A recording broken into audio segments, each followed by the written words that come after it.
নমস্কার, আজ আপনাদের জন্য আরেকটি ভিডিও নিয়ে চলে এসেছি। তো আজকে প্ল্যানটি হচ্ছে 2 BHK হাউস প্ল্যান। তো যারা আমার চ্যানেল প্রথম ভিজিট করছেন অবশ্যই চ্যানেলটি সাবস্ক্রাইব করে দিন এবং পাশে থাকা বেল আইকনটি প্রেস করে দিন, যাতে আমার ভিডিও সবার আগে আপনাদের কাছে পৌঁছে যায়। তো আজকে প্ল্যানটি হচ্ছে খুবই ছোট্ট জায়গার মধ্যে 667 স্কোয়ার ফিট এরিয়ার মধ্যে খুব সুন্দর একটি প্ল্যান। যাদের ভালো লেগে থাকবে তারা অবশ্যই প্ল্যানটি বানাতে পারেন। দুটি বেডরুম আছে, টয়লেট আছে, কিচেন আছে, ডাইনিং আছে এবং সিঁড়ি আছে। খুব সুন্দর প্ল্যান। তো চলুন দেখে নিই আজকে প্ল্যানটি কেমন হয়েছে। আমরা প্রথমে হচ্ছে এন্ট্রিটা এদিকে রেখেছি। এখান থেকে হচ্ছে ডাইনিং, পুরো একটা ডাইনিং আছে। ডাইনিংয়ের দিক থেকে একটি বেডরুম আছে, এদিকে একটি বেডরুম আছে।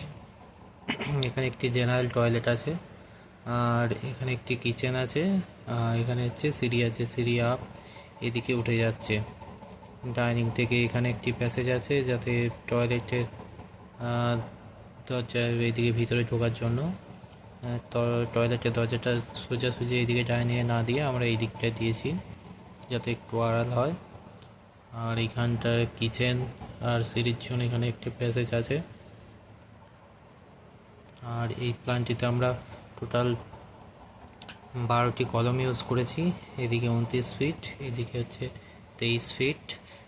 টোটাল হচ্ছে 667 স্কোয়ার ফিট এরিয়া। এই রুমটির জন্য দুটি উইন্ডো আছে, এই রুমটির জন্য দুটি উইন্ডো আছে, ডাইনিংয়ে দুটি উইন্ডো আছে, সিঁড়িতে একটি আছে, কিচেনে দুটি উইন্ডো আছে, ডাইনিংয়ে এদিকে একটি উইন্ডো আছে, আর টয়লেটে একটি ভেন্টিলেটর রাখা হয়েছে। খুবই সুন্দর প্ল্যান। তো যাদের ভালো লেগে থাকবে অবশ্যই কমেন্ট করে জানাবেন এবং লাইক শেয়ার করবেন। আর যদি কাউরি প্ল্যানের প্রয়োজন হয় তো আমার সঙ্গে কন্ট্যাক্ট করতে পারেন। আর চ্যানেলটি ভালো লেগে থাকলে, ভিডিও আপনাদের যদি ভালো লেগে থাকে তাহলে চ্যানেলটি অবশ্যই সাবস্ক্রাইব করে দেবেন। ধন্যবাদ।